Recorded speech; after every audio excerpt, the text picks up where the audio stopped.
All right, so as I said, the first thing we're going to talk about is creating groups within your course. To do that, you're going to start in the People tool. So I'm going to click on People. All right, now I have one group set up, so I'm going to click on that just to show you. So I have tabs here at the top. Everyone is every single person that's in my course. Projects is a group set that I set up.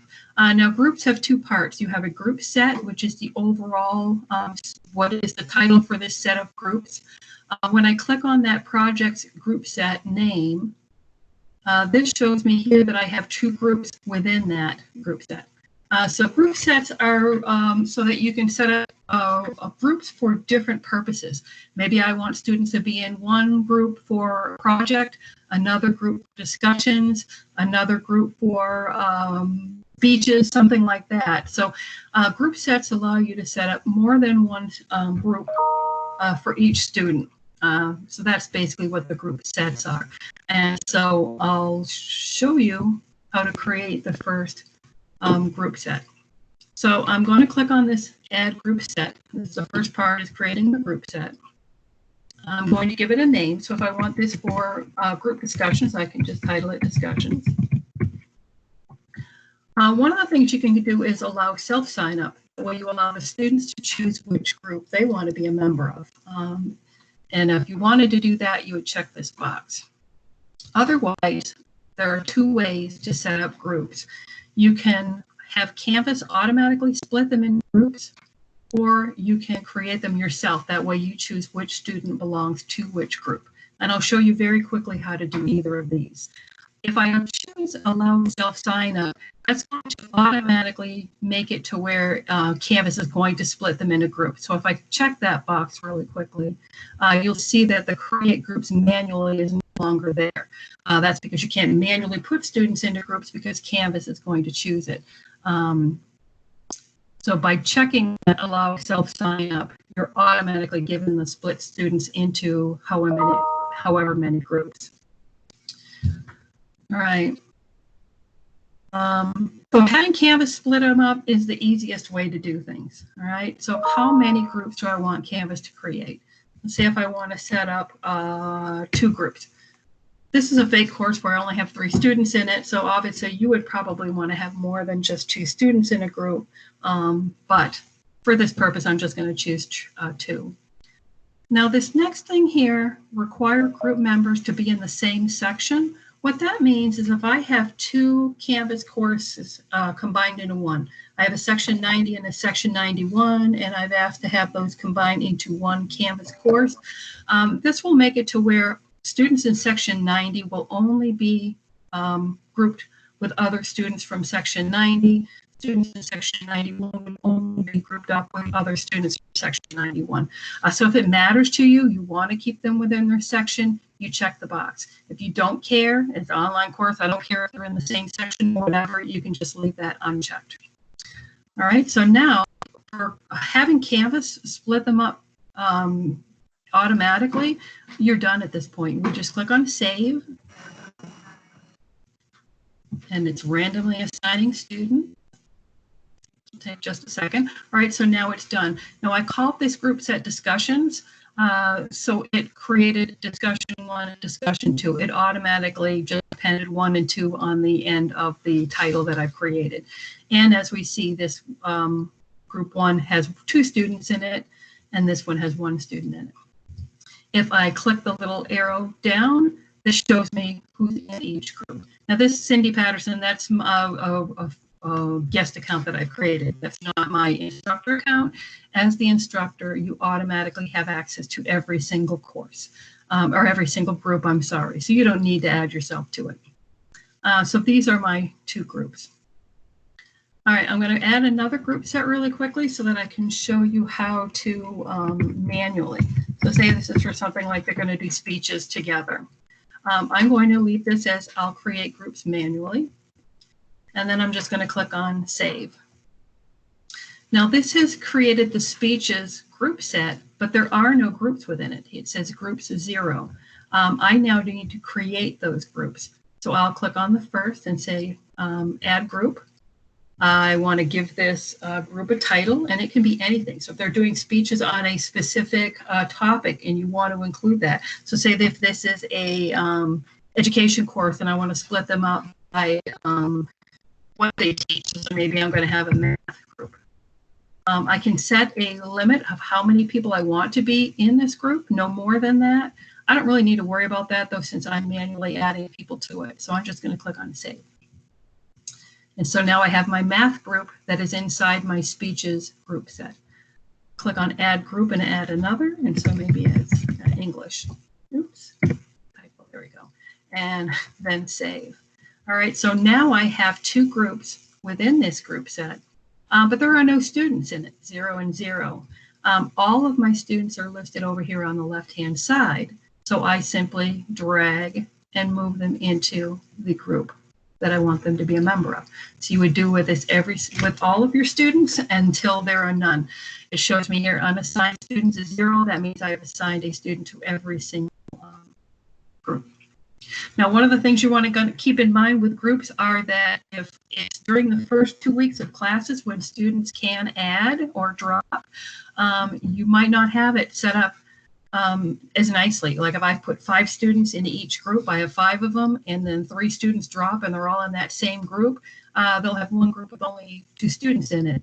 If a student signs up for your course after you've set up the groups, they'll be out here in this unassigned student section. They will be a member of any group. So you either have to wait until the add drop period is over before setting groups up, or come back and check every couple of days or so to see if their people are dropping an add and then move them. The one thing you do not want to do, though, is to move them from one group to another after they've already submitted things for these groups.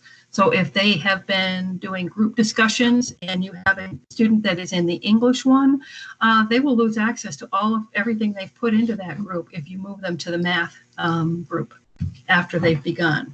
So don't start doing group assignments, group discussions until after you know that students are done adding and dropping, because it's never a good idea to move them from one group, to another. All right, so that is the creating the groups. And as we see, I've got my course where I have everyone, and then I have my discussions group set, my projects group set, and my speeches group set. So just clicking on those tabs takes me to those groups. And again, I can see the students, how many are in each, and look at the details of who. So if a student says, I don't know what group I'm in, you can come in here and look and say, okay, yes, you're in the project group 2 or whatnot. For students, over on the far left-hand side is this groups tab, our button over on in the blue. If I click on that, it shows me all of the groups I'm a member of as a student. So as the teacher, I'm not going to see these, but I was a student in a group A in some course, and so clicking on that will take me right to that group. So it's a lot easier for students to access groups than it is for you. You need to go to the people page, click on the group set, and then look at the information here, where students just click on groups and they can click that link and it takes them right to their group. Now, each group is given their own sort of little mini canvas, all right? For students accessing it would be through this groups and then clicking on it. For you as the instructor, you go in here. If I click on this 3 dots to the far right, and then I say visit group homepage. So once I've clicked on that, here I am in my project group 1. So this is their own little mini canvas area. They have a homepage, there's an announcement, pages, people, who's in it, discussions, files, conferences, and collaborations. So the students themselves can interact with each other on this group page. They can make announcements. They can create their own discussions. They can share files with each other, set up their own conferences and collaborations. So that way they can work here with their group. So if it is, say, for a group speech they're going to do, they can come in here, share ideas, have collaborations, do a conference amongst themselves if they want to, and plan their speech without ever having to really meet in person. And so this is a really nice area for each part of groups. As the instructor, since I have access to all groups, this little drop down in the upper right-hand corner allows me to switch from my project group 1 to my project group 2, and now I'm on their group page. And let me see, if I click on an instructor training course, that takes me back to the main course. So that took me out of the group page and back onto all of Canvas. All right, so that's the creating the groups part. If there are any questions about that. Oh, I do see there's some sort of question.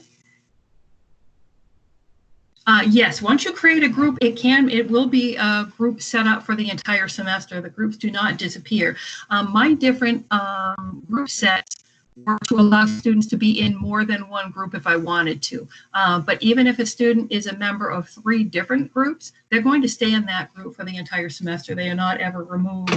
Adding them to a different group in another group set is not going to take them out of the other. So my students are going to be members of 3 different groups, one for discussion, one for projects, one for speeches, but they'll stay in that group as long as you don't take them out of it.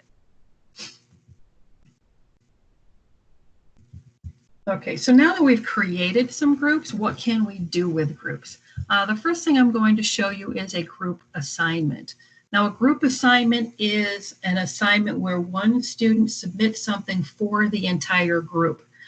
So it's not just, hey, all these students want to work on this and they're each submitting their own thing. That's not what this is for. This is, it's a group project. My group is going to submit one paper for the group.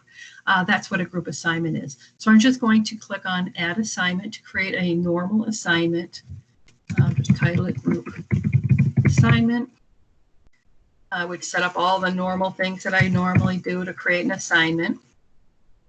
They're going to upload a file if they say that's how I want them to submit it. Here we have this group assignment section. I'm going to check that box. All right. Now, first of all, I have to choose which group set am I going to choose.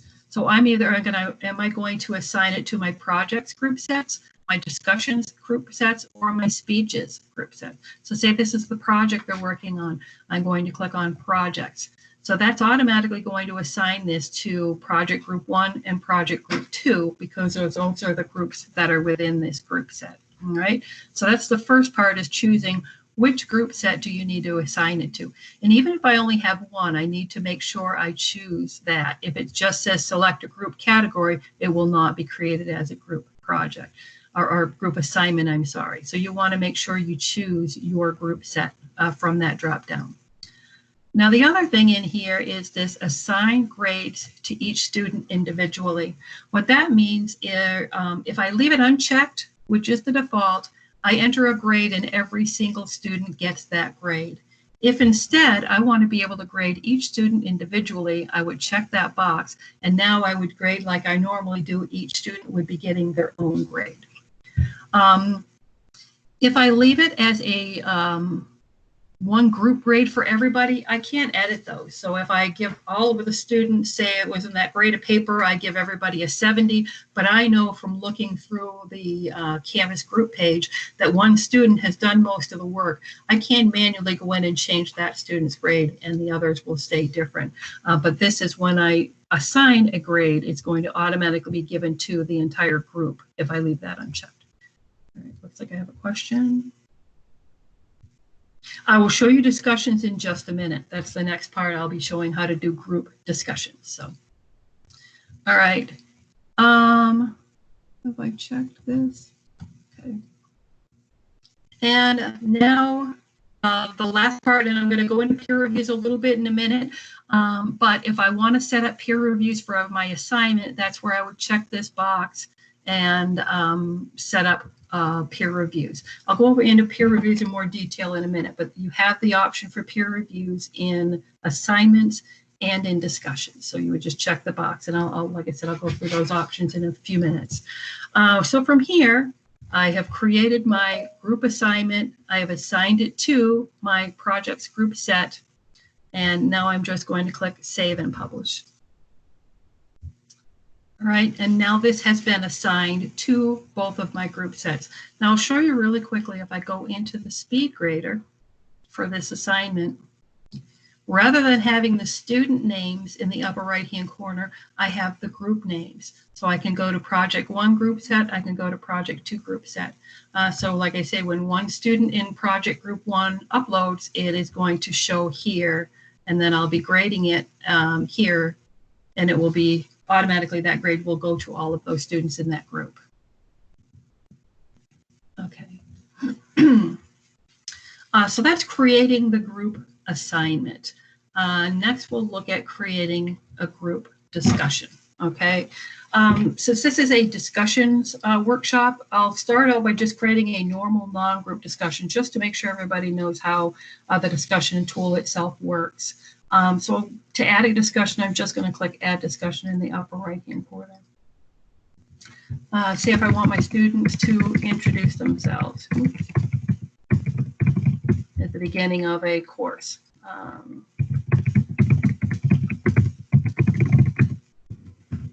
right. And from here, my options for a discussion. So I've got my title here. I've got my instructions here. What is it I want them to discuss here in this discussion? Under my options, one of the options we have is threaded replies. If you have students that are replying back to each other, you definitely want to have threaded replies. Threaded replies means that if I reply to a post, it's going to stay with that post. If I don't check it and say there are 10 posts and I want to reply to post number 1, my post is going to be at the very bottom of the list. So everyone will see that I said, hey, I like your idea. That was really good. No one's going to know for sure who I was talking to. It just makes it more difficult to scroll around and look at things. By doing them as threaded, it keeps my reply right with it. So post number 1 would have my reply attached right to it. So if students are going to be talking back and forth to each other, making replies, you definitely want to do threaded. The next option, users must post before seeing replies. What that means is anyone else who has already replied will be hidden. So even if I'm student number 10 to go in and reply to this discussion, I'm not going to see what anyone else has written until after I post. 2 reasons that this are good. One is to keep students from cheating. So if I want to be lazy and not read the work, I'll just read what everyone else wrote, summarize what they had to say. I won't be able to do that because I can't read what the other students have written. The other reason this is good is I've noticed even as a student in courses that if the first student doesn't follow the directions and does it wrong, all the other students follow what that first student did rather than reading the instructions and doing it themselves. They'll kind of, oh, okay, they just did a sentence rather than 3 paragraphs. That must be what they wanted. If you hide other posts until after I made a reply, I can't see what everyone else did. So that means I'll have to read the instructions and say, okay, they want 3 paragraphs, I'll write 3 paragraphs. And so I have to determine what I need to put without looking what other people have done. So that's a good 2 of the good uses for this. If I want to grade this, I would check the box for graded, and it will give me the option to add in a grade. So I'll check that box. All right, so now I have how many points is this going to be worth. I can do your peer reviews. I have my due and available all those dates. And then I would just save and publish to create this. So this is just a basic discussion. Now this discussion, every single student has access to it. I will see what every other student has put in here, and they'll all see what I've done. And for something like introductions, that would be what you would want probably, to have everybody be able to see the replies from everyone else in the class. Now, if this is some sort of specific, you want students to have discussions amongst themselves, that's where the group discussions come in handy. Rather than having to read 30 student posts and then have to reply, it's a smaller subset, 5, 7 students, something like that maybe, and it allows students to have a little bit better discussions because it's less people you're talking with. And I'll show you how to do the group discussions in a second. Really quickly, here I am inside of that discussion I created. So I'm just going to click this reply button, and this is where I can type out my response. Once I've typed that, I click post reply. And so now here is my reply. Now that there is a reply, I see there are 2 reply buttons. This reply up at the top is if I'm answering the question for introduce yourself. This reply is because of being threaded. This allows somebody to come in and click reply right here, and then they can say something to me directly. So rather than to everybody, everyone will see it, but they are replying to this specific post, and that will stay in a little box. Oh, no name wrong. Okay, and then post reply. And so here we see these are boxed up together. So even if there are a bunch of other these will always stay together, so everybody knows who I'm talking to and what I'm referring to if I'm giving details about something they wrote in their post. So that's the threaded reply part of it. If I did not choose threaded reply, there would only be a reply at the top of the page, and every new post would just go underneath.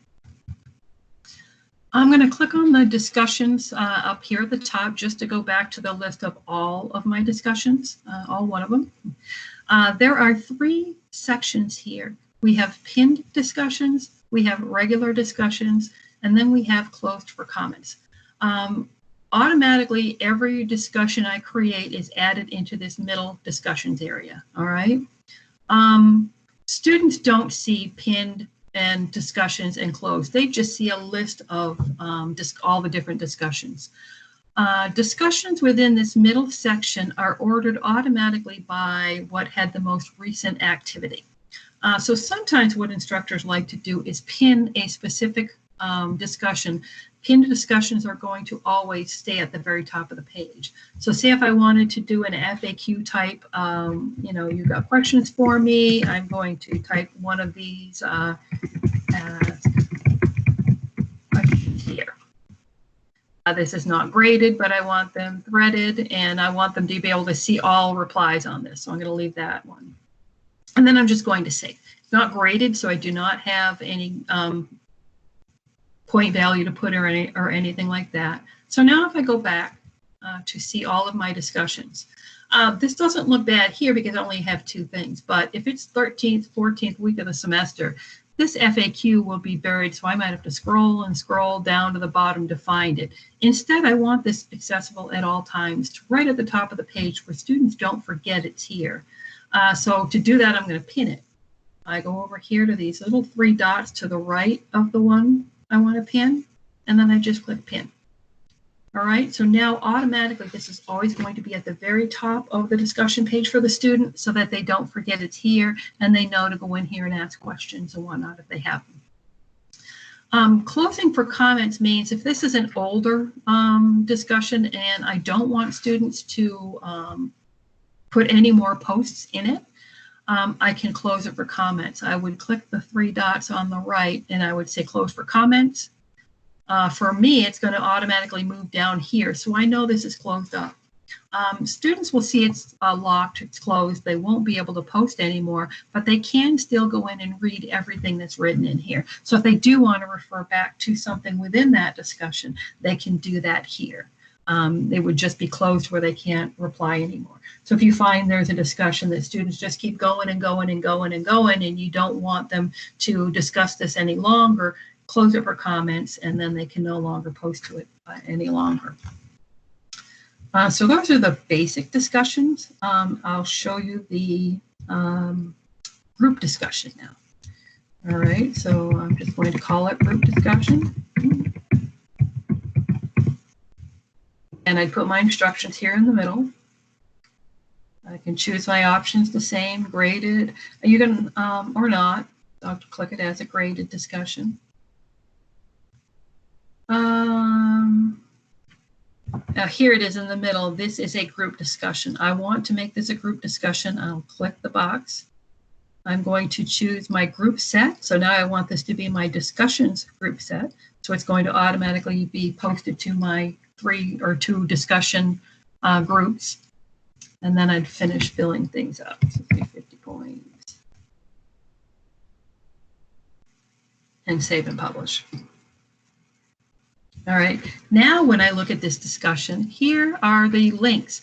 Because I have access to all of the groups, I have a link to discussion groups one's discussion and discussion group two's discussion. I will click to choose, and that's going to take me to that group's homepage where I can read theirs. So setting it up as a group discussion like this, group one are only going to see each other's. Only discussion group one are going to have access to this, and only discussion group two are going to have access to this one.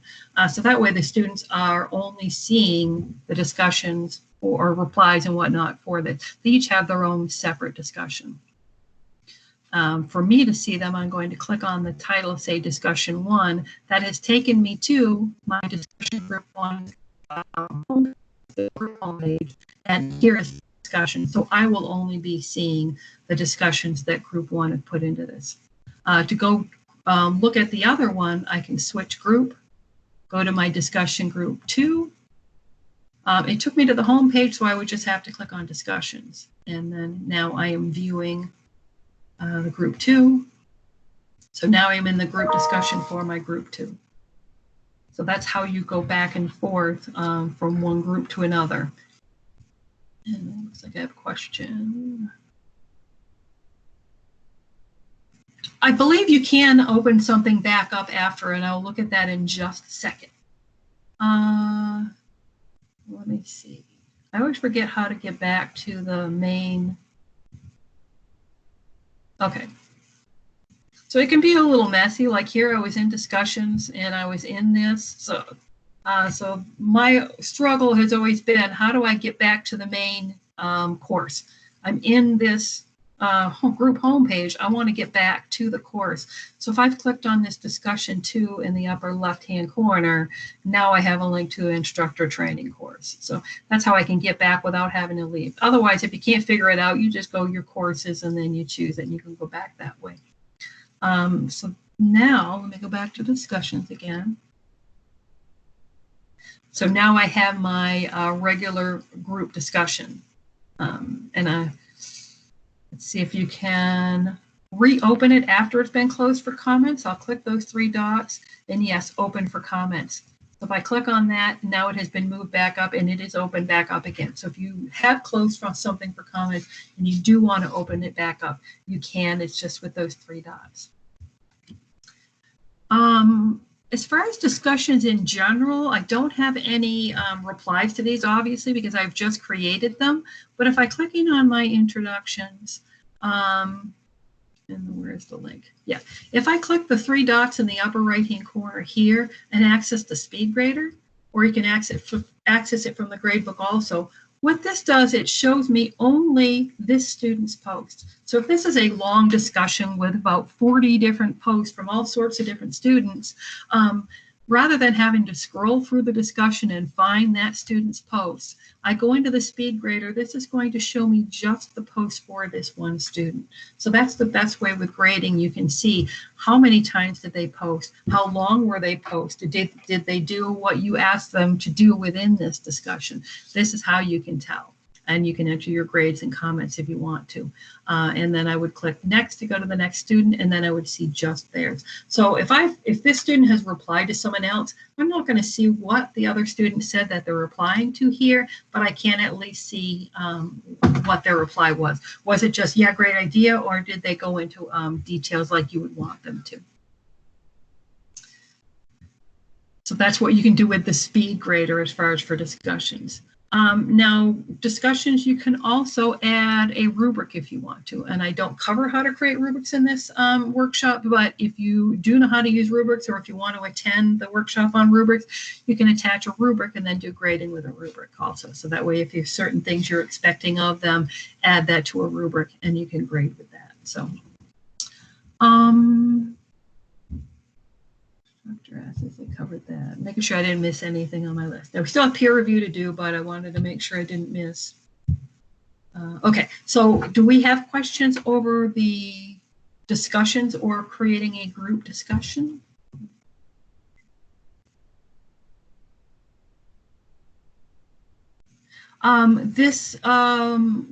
Going into the speed grader is just going to show them their post within that one discussion topic. So I've created my introductions. If I go to the speed grader for introductions, it's only going to show me the posts they made within the introductions discussion. Okay. So now we'll talk a little bit about the peer review. Now, peer reviews can be added to, thank you, okay. Peer reviews can be done with assignments. Peer reviews can be done with discussions. And the peer reviews are, Canvas is going to, or you can tell it to, assign each student to review other students' work. They'll be able to read, whether it be the discussions or the paper or whatever that they've submitted. They'll be able to make comments. If you have a rubric attached, they'll be able to grade with the rubric. They will only, if you have two students that are reviewing, say I'm a student, I've submitted a paper and two students are reviewing my paper, those two reviewers would not see what each other wrote. So student peer reviewer 1 would not see the comments put by peer reviewer number 2, and those peer reviewers would not see any comments the instructor put in. They would only be able to see whatever was submitted and the comments in rubric that they do themselves. So I'll set up a peer review. Let's just do it for an assignment really quickly.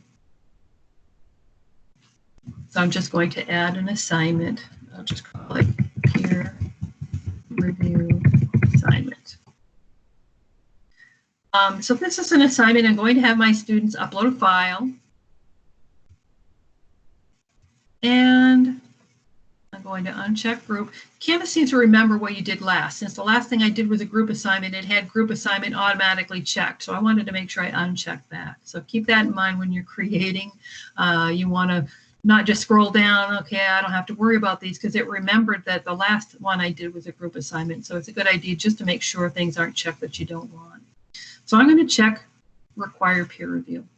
I have two ways to assign peer reviews. I can manually assign them. That means I'm going to pick which student is going to review which other students' work. Or I can have Canvas automatically assign peer reviews. So this is the easiest way, because I can even say here, okay, I would like each student to review 2 or 3 or however many other assignments, how many other students I want them to review. So say I want each student to review 2 other students' work. So I'm going to put 2 in there.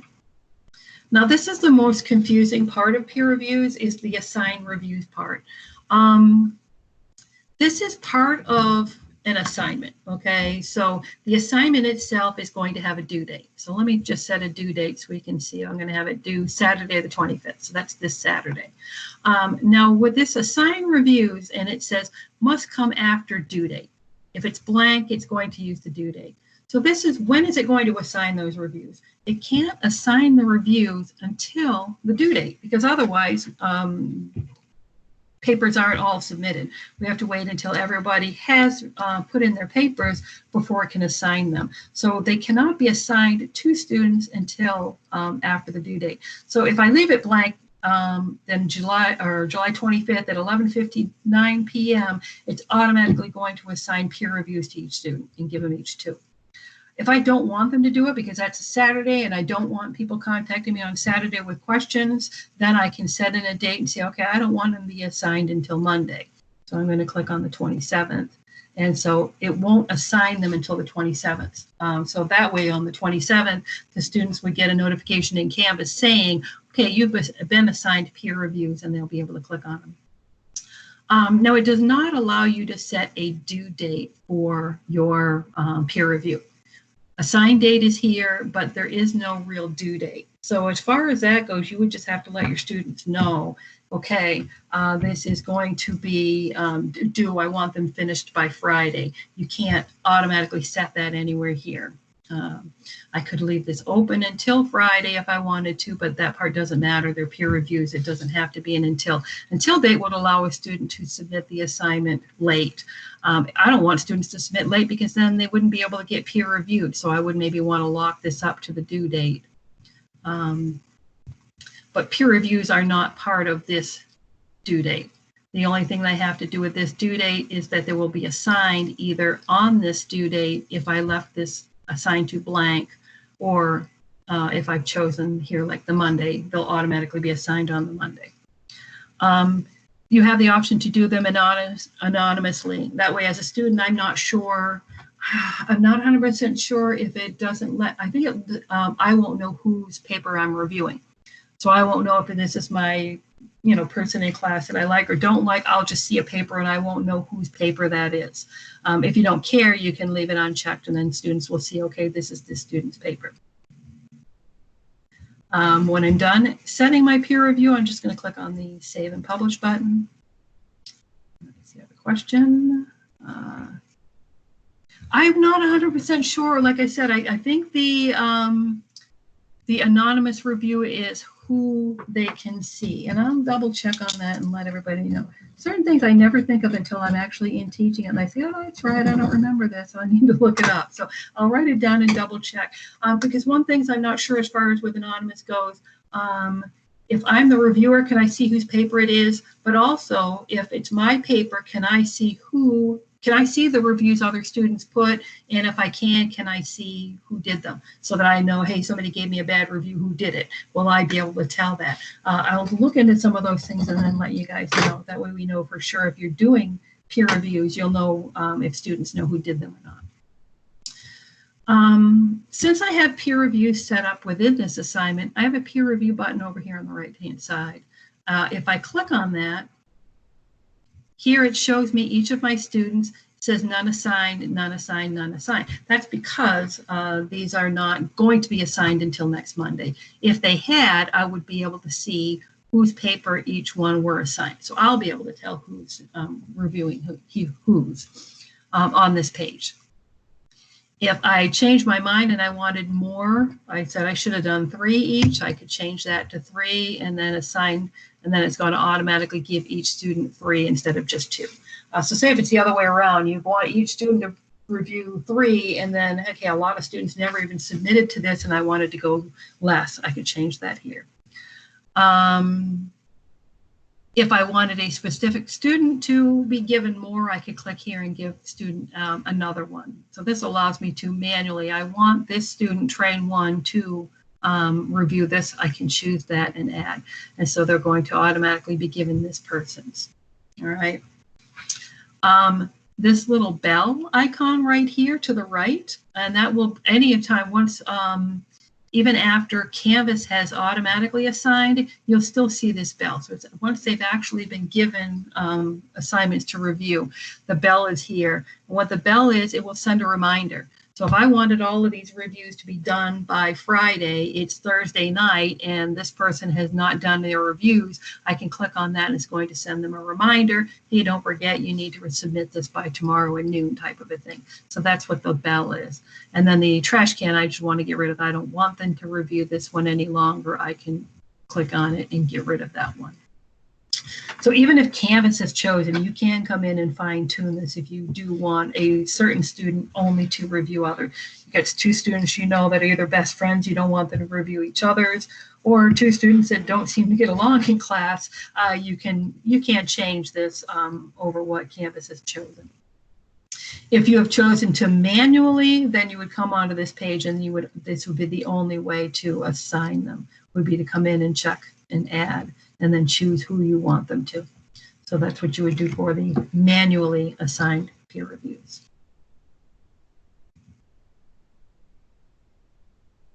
How did I get to this page? Okay, and I didn't even know this page existed for a long while. I only found that out when I was looking it over just a little bit ago. So I have clicked in, I'm on the page for the assignment itself. So this is the page with all the instructions. There's a peer review button over here on the right-hand side. It would only be available if you set peer reviews up. So if I hadn't set peer reviews up for this assignment, that button would not be over here. But since I have, I click on it and that brings me to this peer review page. Okay, and like I said, you can add a peer review to a discussion also. It'd be the same way if I take my introductions and edit it. and then choose require peer reviews. Again, am I manually or automatically? I'll leave it at manual this time so we can see for sure, and then click on save.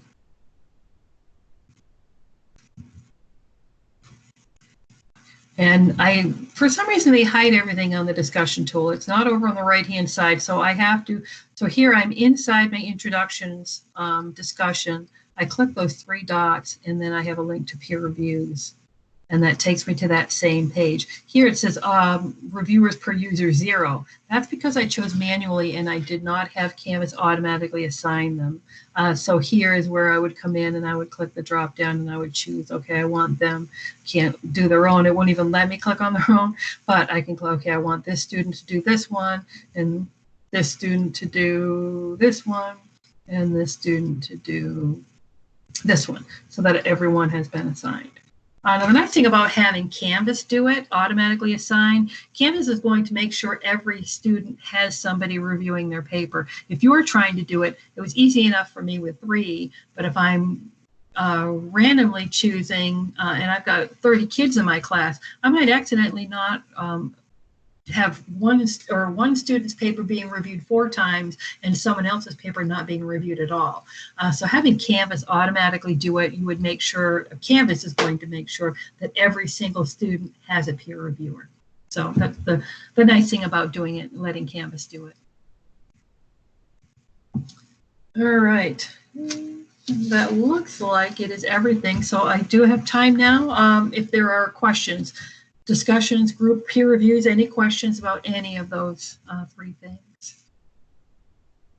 There is no way to set a due date for the reviews themselves. It's one of those things that people have been asking Canvas for. Can we set a due date for? But I'm not sure if that's something they're working on or not. At the moment, though, guaranteed there is no way. It's just letting students know, hey, I would like this due by this date. You can't set that due date. So it's one of the unfortunate parts about the peer review. So hopefully they'll add that feature at some point, but the groups icon over here on the left-hand side is going to automatically show up if you're added as a student to a group. So if you're not a student in any groups, you're not going to have that groups tab. That's just Canvas's way of, hey, if you're not a member of any groups, then you don't need that tab. And if you're in the member of groups as the instructor, you access it through the course, so it is not part of this groups. I have the groups button over here because I was added to a group as a student in one of my grad classes, I believe. So, and it just stays for a long time. So, or it might be a project site or something that's open.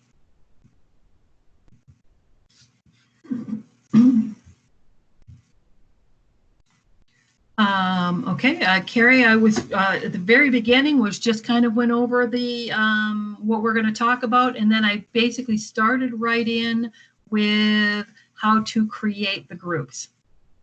So that if you were in on the how to create your groups, then you didn't miss anything at the very beginning. So.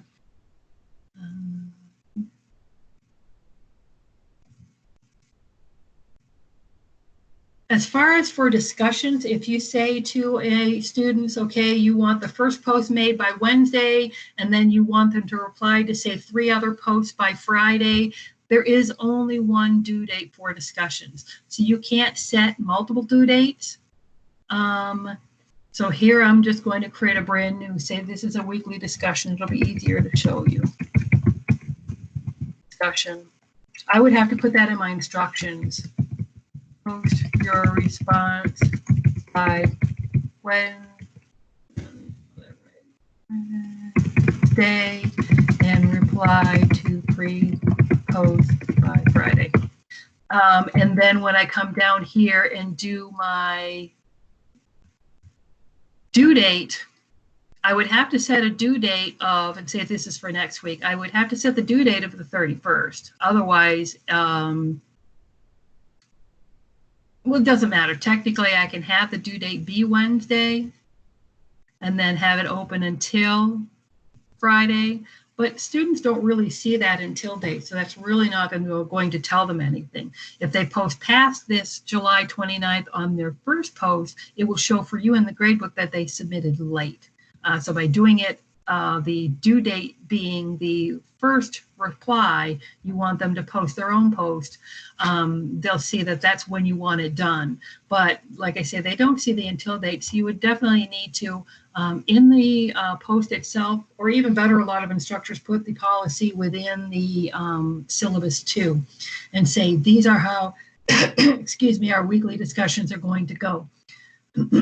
First post by Wednesday, and then reply to this many students by Friday, and then a quick reminder within it. That way the student knows what's expected of them.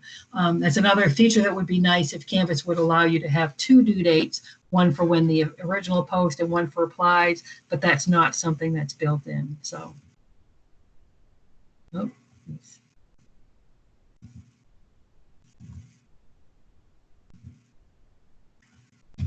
get rid of that so I can see.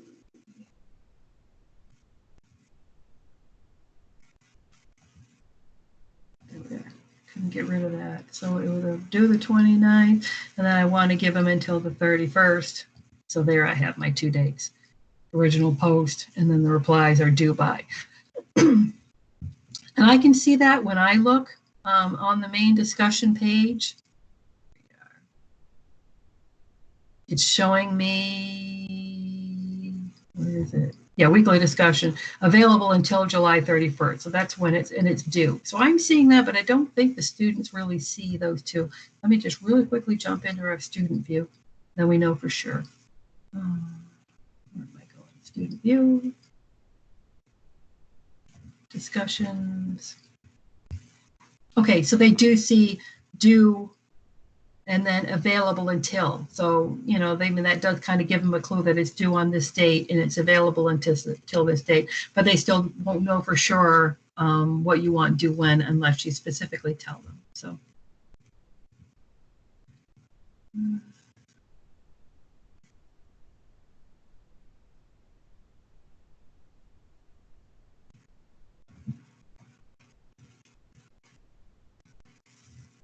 Okay, yep, so some little hints. That's one of the things that's nice with instructors, give other instructors hints and tips, because I only teach workshops, so I don't use this. I don't have students, I don't. So there are things that people that have used this probably know that I don't, because I haven't officially had students in a course teaching them. So. All right, and as far as creating the groups, just a real quick, where are we, people? The groups you create are always going to be permanent for the entire semester. So you're creating a group set and then giving it a title. Monday groups. I'm going to let Canvas split this up into 2 groups. And then I am going to save. And now it is creating a Monday group set with 2 groups inside of it, a group 1 and a group 2, basically. So these groups are going to stay there for the entire semester. Each student in here is going to stay a member of this group. Even if you add them to other groups, they'll still be in this group. So.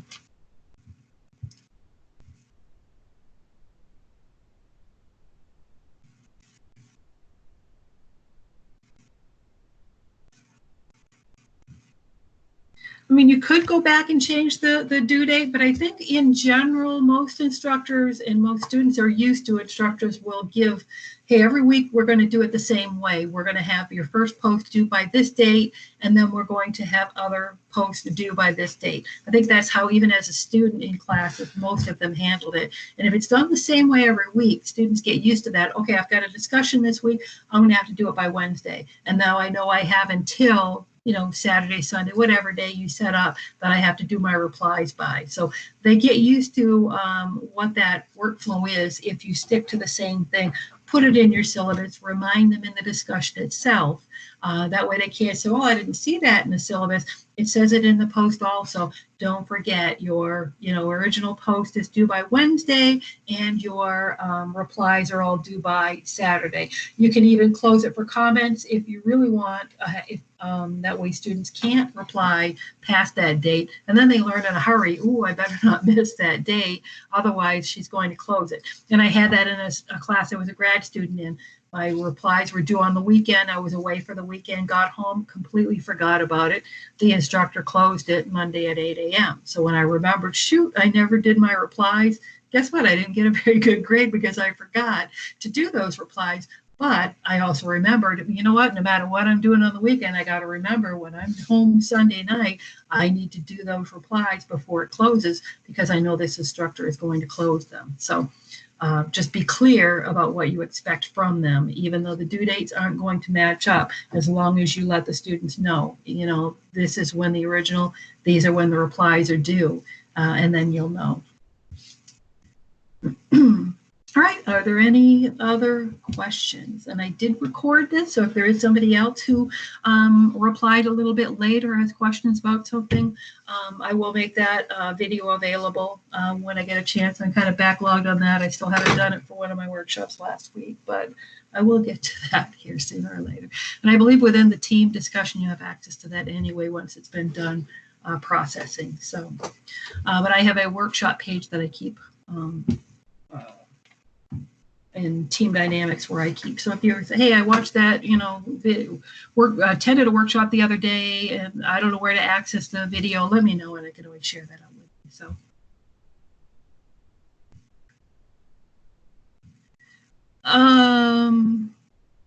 The only way you can create discussions where you say, okay, you've got two topics to choose from, you pick one or you pick the other.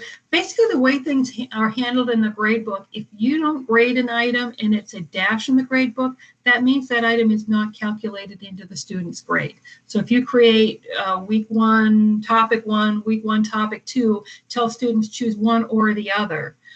The discussion that they don't participate in is going to have a dash in the grade book, but it won't count. It will be as if it doesn't exist for that student. So you would just warn them that, hey, even though it's a dash in the, it'll be a dash in the grade book for the assignment you did not do, and that's okay. That's the way it should be. It is not going to count for you, and that's basically the only way I can think that would to set that up that way.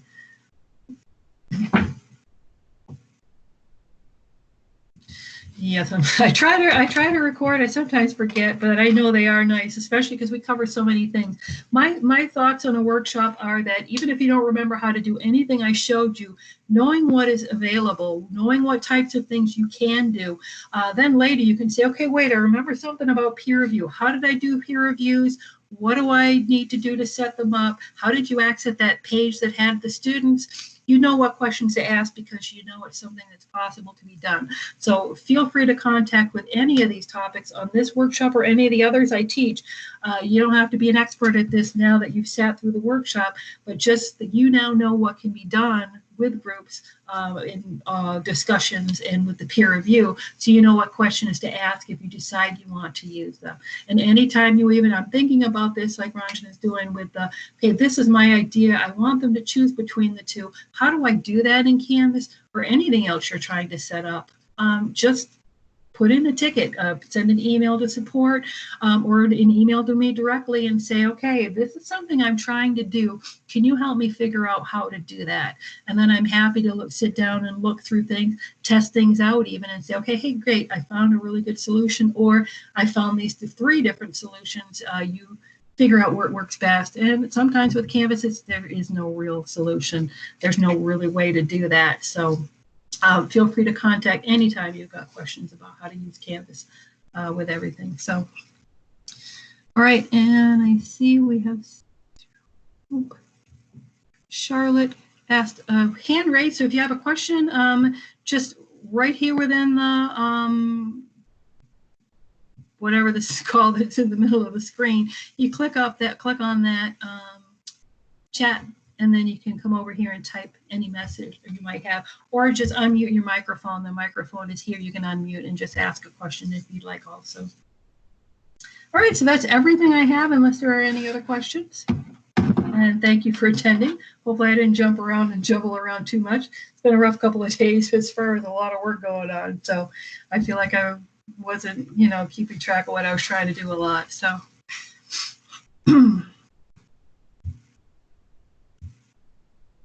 All right, thank you everyone for attending.